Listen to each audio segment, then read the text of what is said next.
All right, we got a 2017 Honda CRV with a 1.5 liter turbo. It's also got 60,000 kilometers on it, and we're doing injectors today. Probably know by the title already. So what I'm going to do now is remove this, remove the battery, remove the charge pipe, take the throttle body off, remove all the stuff that's covering the high pressure fuel pump, and let's go from there.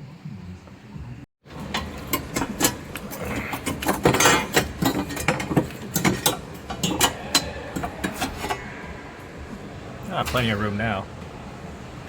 Looks like a little rodent's been having a little lunch in here. There's like a snail shell. It's been kind of gnawing on this foam piece here. Nothing, no wires chewed up though.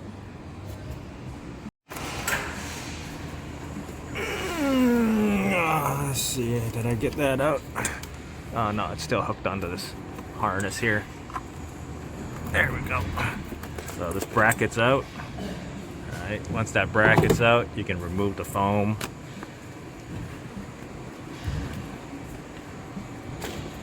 There's the foam. Right.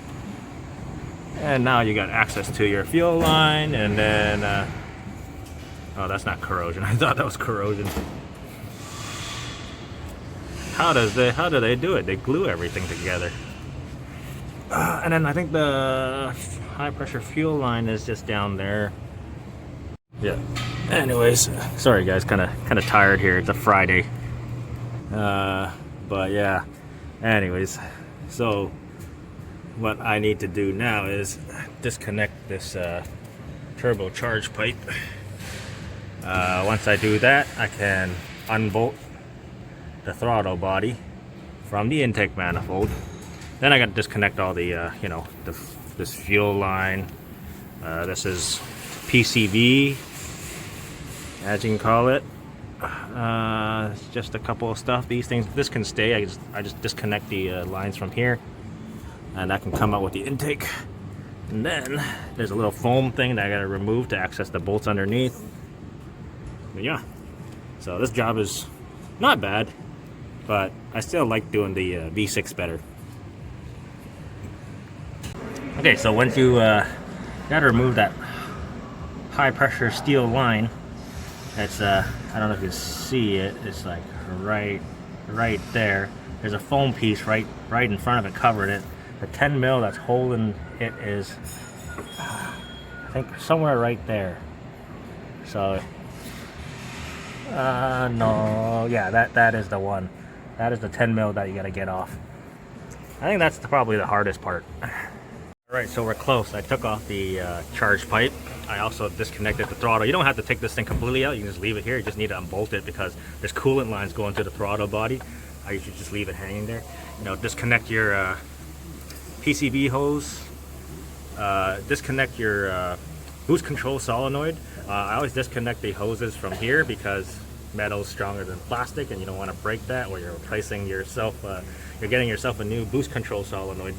And then now I just got the fuel line to take off, and we're pretty much there. You just got to remove all the 12mm bolts on the top here, and then there's more on the bottom. Let me see if I can get you an angle.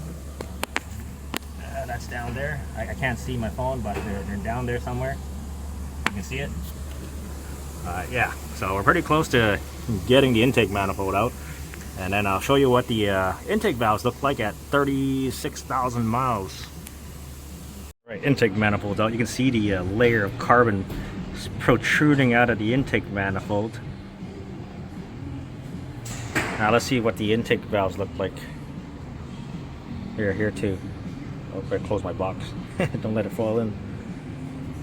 Let's see how nasty it is. Can you see it? Oh yeah, there you go. Yeah, it's all carbon in there. So that's what it looks like at 36,000 miles. Did I get all of them? Yeah. So that's what you're looking at. 10 mil that's holding the high pressure fuel line. I run an extension and a swivel 10 mil to get at it. I'm going to show you. It's right there. That's where the end of my socket's at. So swivel 10 mil, and then when I gotta get it back in there, I put some grease on the end, put the bolt, and hopefully I can thread it in there. Cause it's just right there. Let me show you. Right where that. Uh-oh, stuck. Hope I don't lose my socket, but it's down there. Right there. Where right at the end of my socket is. You can see, like right down there. That's where you gotta get that 10 mil off to get your high pressure fuel line off. And then you just crack the lines there, and then crack the lines right there. And then 19 mil to crack this guy loose. It'll give you a little bit of a squirt when the fuel pressure releases. And there's also this one over here. Ah, I hit my head. That hurt. I keep hitting my head on that. I don't know why engineers can't make the hood go up higher on the CRVs. Oh, that hurt. All right. Well, you get the point. You just gotta break the fuel lines off. Oh, that hurt. Oh, my head hurts. That hurt. And then we got the 3 bolts that hold the bracket for the fuel pressure sensor, or whatever's covering it. Can't see what angle. Oh, there you go. 1 bolt. There should be another. Oh no, I think it's just 2 bolts. Yeah, it might be 2 bolts. I can find the other one. There it is.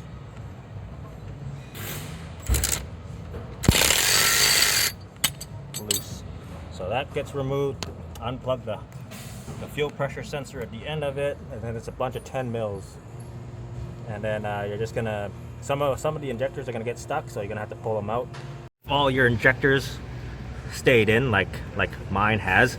The best tool to get them out, this guy. So this is my plastic trim tool, and it fits perfectly on the tip there. And you can just pry it up. Oh yeah, there you go. See, so it fits perfectly on the tip of that injector for it to go into those slots, and you just pop it out. I don't know if I can find this on Amazon, but I think I got this from the Mac guy. There's no part number or brand on it, so I don't know. I'll see if I can put in a link in the description if you guys want one, if you're doing these injectors. So popping those out just by grabbing the tip of it, and then just boop, and it comes right out. Okay, so I had somebody in the comments ask me, how do injectors cause rich codes or lean codes? But they also give you cylinder air fuel variation codes as well. But anyways, so how do injectors cause rich codes? So you see these tips? It's all covered in carbon and everything. I think I saw a much worse one covered. So liquid fuel does not burn. Fuel vapors is what burns. So what really is important is the spray pattern of the injector. So the spray is what helps vaporize the fuel. But if your injectors are spraying in like a stream, that's just liquid fuel. It's not vaporizing. So what happens is, if you're getting like misfires or rich codes and it's not vaporizing, then you got liquid fuel going into the cylinder. The liquid fuel does not burn. What burns is the fuel vapors to help, I guess, help combustion, I guess, and all that liquid fuel is going into the exhaust, right? So sometimes when you have like a rich code and you stick a borescope camera in the cylinders and you see a puddle of fuel on top of the piston, but when you angle the borescope camera up, you don't see the injector leaking, because it's not because the injector is leaking, it's because the spray pattern is just spraying like a stream of fuel, liquid fuel, not a spray in a pattern where it's going to vaporize it. So I don't know, you can watch it on YouTube, you know, people doing like injector flushes, and then they show the injector spray pattern, how like before and after the fuel injection service, it makes the spray pattern like fan out more. And then there's the ones that are like, you know, plugged up and it's only spraying in like a stream. Those are the ones that are spraying in a stream is liquid fuel, and it doesn't burn. It's, you know, vapor is what burns, and that's what causes your rich condition. But yeah, I don't know. I just wanted to answer some people in the comment section. And then as you can see, I think this one's pretty bad. Like the tip is pretty dirty, right? plugged. Oh, this one's really bad. This one, look at that. I don't know how well this is gonna show up on camera, because oh, I almost had it there. Yeah, but it's all caked up with carbon on the tips. Like this one. And maybe turn off the light. Nope, that doesn't help. Did not affect? Okay, so the last thing, you want you to put some of this on the tip of each mating surface on the high pressure fuel line that you're replacing. Other than that, to get these injectors in, you're not going to be able to push those injectors in by hand. You basically, I just put all the bolts in and then I just run them evenly and a little bit at a time on each of these bolts until they completely ran down. But yeah, that's how I do it. But if you're trying to push those injectors into those holes, you're not going to be able to. Right, that's it. So it's time to start her up. Why not have? Oh no, there's fuel in this thing. Didn't start the first time. Mobilizer light is on.